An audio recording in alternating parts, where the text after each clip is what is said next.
7 سال کے بعد بیٹا باپ کے ساتھ تو سوئے، ماں کے ساتھ ایک بستر پہ نہیں سوئے گا. بیٹی ماں کے ساتھ تو سوئے گی، باپ کے ساتھ ایک بستر پہ نہیں سوئے گی. بات آ رہی ہے سمجھ میں؟ اسی طرح بیٹی جب 9 سال کی ہو جائے، یہ خوب اچھی طرح مسائل سمجھ لو، اس میں آپ مجھے فنڈامنٹلسٹ کا ہو، دقیانوس کا ہو، جو مرضی کہہ دو، میں اللہ کا حکم آپ کو سنا رہا ہوں، عمل کرنا ہے کرو، نہیں کرنا ہے تو جیسے چل رہے ہو چلتے رہو، ہم سے سوال نہیں ہوگا. وہ موضوع چونکہ بہت اہم ہے، اس لیے میں 2-3 منٹ میں اس موضوع سے متعلق چند ہدایات دیتا ہوں، پھر آج دوسرے پیغمبر کا واقعہ انشاءاللہ بیان ہوگا. کچھ احتیاطیں ہیں جن کو اگر اختیار کیا جائے تو یہ جو بیماری ہے جو لوط علیہ السلام کی قوم میں تھی، یہ بیماری پھیلتی نہیں ہے. اس میں سب سے بڑی ذمہ داری ہے بچوں کے والدین کی، کیونکہ بچے تو بچے ہوتے ہیں. والد کو چاہیے کہ اپنے چھوٹے بچے کو جب بھی کہیں لے کر جائیں تو اپنے ساتھ رکھیں. اگر وہ کہیں کھیلتا بھی ہے تو اس پہ نگرانی رکھیں کہ وہ بڑوں میں نہ کھیلے.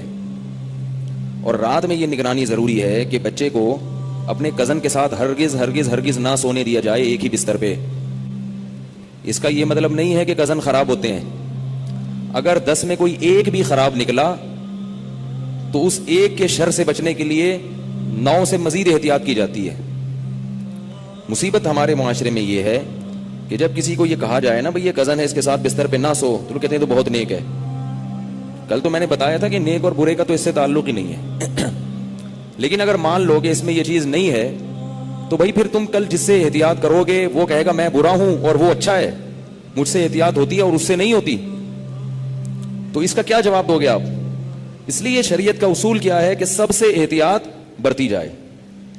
تو بچے کو کبھی بھی بستر پہ سونے نہ دیا جائے اپنے کزن کے ساتھ. جب بچہ 7 سال کا ہو جائے، 7 سال کے بعد سے احتیاط ضروری ہے. چاہے وہ کزن کتنے ہی نیک ہوں، کتنے ہی اچھے ہوں، بھائی ایک اصول ہے، ختم، بستر الگ. اسی طرح بچہ اپنے سگے بھائی کے ساتھ تو سو سکتا ہے مگر بہن کے ساتھ نہیں سو سکتا. 7 سال کے بعد بیٹا باپ کے ساتھ تو سوئے، ماں کے ساتھ ایک بستر پہ نہیں سوئے گا. بیٹی ماں کے ساتھ تو سوئے گی، باپ کے ساتھ ایک بستر پہ نہیں سوئے گی. بات آ رہی ہے سمجھ میں؟ اسی طرح بیٹی جب 9 سال کی ہو جائے، یہ خوب اچھی طرح مسائل سمجھ لو، اس میں آپ مجھے فنڈامنٹلسٹ کا ہو، دقیانوس کا ہو، جو مرضی کہہ دو، میں اللہ کا حکم آپ کو سنا رہا ہوں، عمل کرنا ہے کرو، نہیں کرنا ہے تو جیسے چل رہے ہو چلتے رہو، ہم سے سوال نہیں ہوگا. بہت بے احتیاطیاں ہوتی ہیں. ہم لوگ ہندو نہیں ہیں، عیسائی نہیں ہیں. مسلمان بننا ہے تو تمیز سے بنو بھائی، نہیں بننا ہے تو پھر انگریزوں کے کلچر کو فالو کرو، وہ بہت ایڈوانس جا رہے ہیں آج کل. بار بار کہتا ہوں یہ کیا نہ ادھر کے نہ ادھر کے.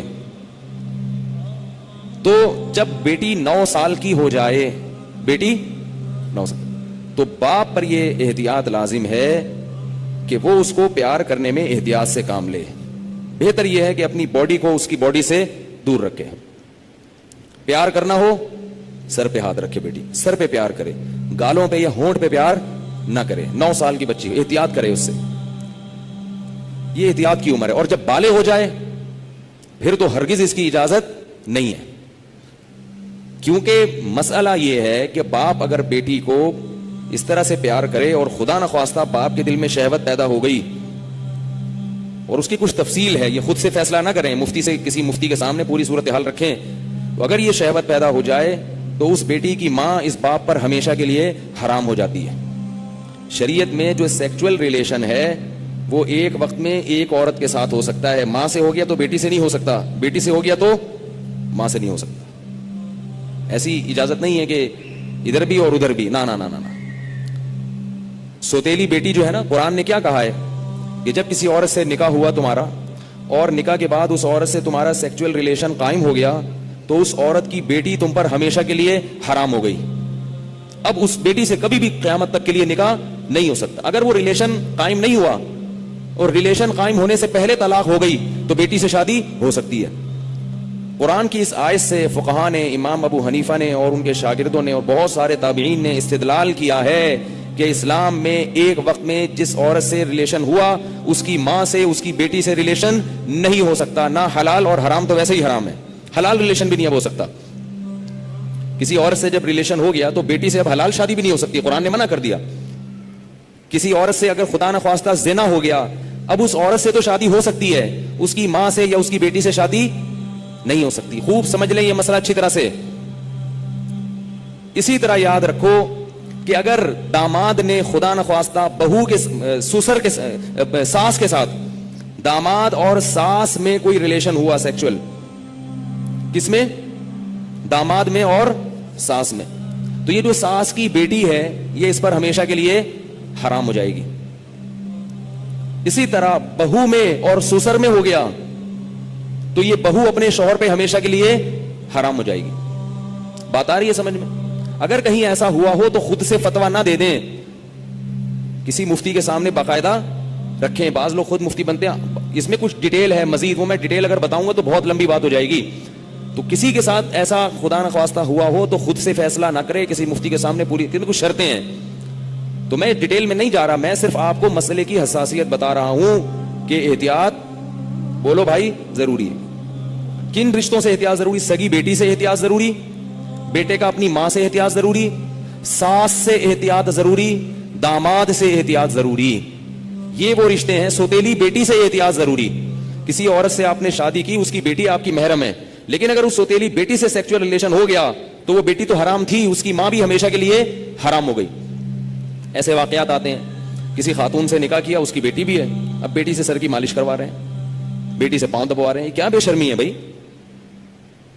جوان بیٹی سے جو ہے نا وہ پاؤں دبوا رہے ہیں, سر کی مالش کروا رہے ہیں. اور بہت سارے ایسے واقعات آتے ہیں, فون آتے ہیں کہ جی جوان بیٹی تھی, اس سے ایسے میں کر رہا تھا تو مجھے شہوت پیدا ہو گئی, میں کیا کروں؟ کیا کریں بھائی, آپ کی بیوی حرام ہو گئی اور کیا کروں؟ حضرت یہ کیا, مجھے تو پتہ ہی نہیں تھا. شریعت کے علم, مسئلے کا علم نہ ہونا, اس سے یہ تھوڑی کہ شریعت ہی بدل جائے گی. آپ گئے پاکستان آئے, آپ کو نہیں پتا کہ لال بتی پہ گاڑی روکنی ہے اور ہری پہ چلانی ہے, آپ کو پتا نہیں تھا. لال بتی پہ آپ سگنل توڑ کے آگے چلے گئے, پولیس والے نے روکا تو آپ کہہ رہے مجھے تو پتہ ہی نہیں تھا کہ لال پہ روکتے ہیں. چھوڑ دے گا آپ کو وہ؟ تو اسی طرح اللہ بھی نہیں چھوڑتے کہ پتہ ہی کوئی نہیں, آپ کو پتہ ہی نہیں تھا آپ کو. تو یہ خوب سمجھ لیں, ان رشتوں میں احتیاط کی بہت سخت ضرورت ہے. اسلام پاکیزہ نظام بنانا چاہتا ہے. بہو گھر میں آئی ہے تو سسر کے لیے وہ بیٹیوں کی طرح ہے. جب بھی اس پہ نگاہ ڈالے, کیسی نگاہ ڈالے گی؟ بیٹی جیسے. اور اس کو ہاتھ نہ لگائے. پیار کرنا ہے بہو کو, سر پہ ہاتھ رکھے. سمجھ رہے ہیں؟ نہیں سمجھ میں آ رہی نا, کیا کریں؟ بہو کو پیار کرنا ہے تو کیا کرنا ہے؟ سر پہ ہاتھ رکھنا ہے بس, بیٹیوں کی طرح بس سر پہ ہاتھ رکھا بس. کیسے بے شرمی کے واقعات آ رہے ہیں. خواتین بتاتی ہیں, سسر صاحب آ رہے ہیں, وہ خواتین کہیں خاتون آئی ہیں بہو امریکہ سے, سسر صاحب ایئرپورٹ پہ لینے پہنچے ہوئے اور گلے مل رہے ہیں اس سے. بہو کو تکلیف ہو رہی ہے, اس کو شرم آ رہی ہے کہ ہمارے سسر کیا کر رہے ہیں, اس کو شرم محسوس ہو رہی ہے کہ میرے یہ سسر صاحب کیسے ہیں, لیکن وہ بیچاری بول نہیں سکتی. وہ بولے گی تو سسر کیا کہیں گے کہ مجھے باپ نہیں سمجھتی, مجھے باپ مجھ پہ شک کرتی ہے. کیوں بھائی؟ تو سسر کو مسئلہ سمجھا دیں. میں یہ نہیں کہہ رہا کہ وہ بیچارہ غلط ہوگا, ہو سکتا ہے وہ بیٹیوں کی طرح گلے مل رہا ہو, اور ہر ایک کی سوچ غلط نہیں ہوتی, کسی سے بدگمان ہونے کی اجازت نہیں ہے. اصول ہیں بھائی. 100 آدمیوں میں سے ایک اگر غلط ہوگا تو اس ایک غلط کے شر سے بچانے کے لیے مزید 99 کو بھی منع کیا جائے گا. الحمدللہ ہمارے گھروں میں خیر غالب ہے. سسر بہو کو بیٹیاں کی طرح سمجھتے ہیں, بہویں سسر کو باپ کی طرح سمجھتی ہیں. ہمارے معاشرے میں ابھی شر کا عنصر کم ہے, خیر اس معاملے میں الحمدللہ غالب ہے, مگر یہ غالب ہی رہے تو اچھا ہے.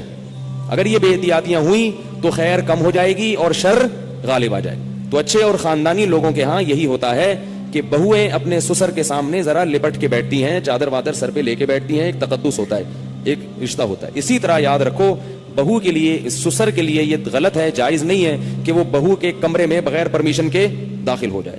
یہ بھی ہوتا ہے. سسر صاحب کیا کرتے ہیں, شادی ہوئی ہے, دروازہ کھول کے بہو کے کمرے میں گھس گئے. وہ بیچاری کس حال میں بیٹھی ہوئی ہے, کس حال میں لیٹی ہوئی, اور اس کو غصہ آتا ہے تو کہتے ہیں میں باپ ہوں, میں بھی پرمیشن لے کے آؤں. تو حیا بھی کوئی چیز ہوتی ہے. تو جوان بیٹی کے کمرے میں باپ کو اس طرح نہیں گھسنا چاہیے. بیٹی کا بھی باپ سے کوئی حیا تو ہوتی ہے نا. تو اس لیے ان چیزوں میں احتیاط برتو. ہم کسی پہ الزام نہیں لگا رہے, کسی پہ شک نہیں کر رہے, یہ سارے کیسز ہو رہے ہیں. ایک صاحب کہتے ہیں کہ میرے والد صاحب نے میری بیوی کے لیے چوڑیاں لاتے ہیں تو میری بیوی کا ہاتھ پکڑ کے اس کے ہاتھ میں چوڑیاں ڈال رہے ہیں. وہ صاحب کہہ رہے ہیں مجھے اچھا نہیں لگ رہا کہ میرے ابا میری بیوی کے ساتھ ایسا کیوں کر رہے ہیں. اس کو غیرت آ رہی ہے بیٹے کو کہ یار یہ ابا کیا کر رہے ہیں. کہہ رہے لیکن ابا کو بولو تو ابا کیا کہیں گے, مجھ پہ شک کر رہے ہیں, مجھ پہ شک کرتے ہو, میں کوئی برا آدمی ہوں, میں کوئی ایسا ہوں. تو بھائی شکوہ کی بات نہیں ہے. ابا کو بتا دو ابا آپ بہت اچھے ہیں, بہت اچھے ہیں, لیکن آپ کو شریعت نے اس کی اجازت نہیں دی ہے کیونکہ اس سے شر پھیل سکتا ہے. سعودی عرب کے مفتی اعظم جو سابق تھے, بڑے پرہیزگار عالم تھے, ان کا یہ فتویٰ تھا کہ اگر ساس جوان ہو اور داماد بھی جوان ہو تو ساس کو چاہیے کہ داماد سے پردہ کرے، بہتر ہے، واجب تو نہیں ہے لیکن بہتر ہے۔ اسی طرح اگر سسر بالکل جوان ہو اور بہو بھی بالکل جوان ہو تو بہو کو چاہیے کہ وہ سسر سے اس زمانے میں پردہ کرے۔ تو ہم یہ تو نہیں کہہ رہے کہ پردہ کرے، ہم تو آسانی دے رہے ہیں، پردہ نہیں بھی کرتی تو کم از کم احتیاط لازمی کرے۔ یہ تو وہ رشتے ہیں جو اللہ نے حرام کر دیے، اور دیور کیا ہے؟ وہ تو موت ہے بھائی، حدیث میں آتا ہے۔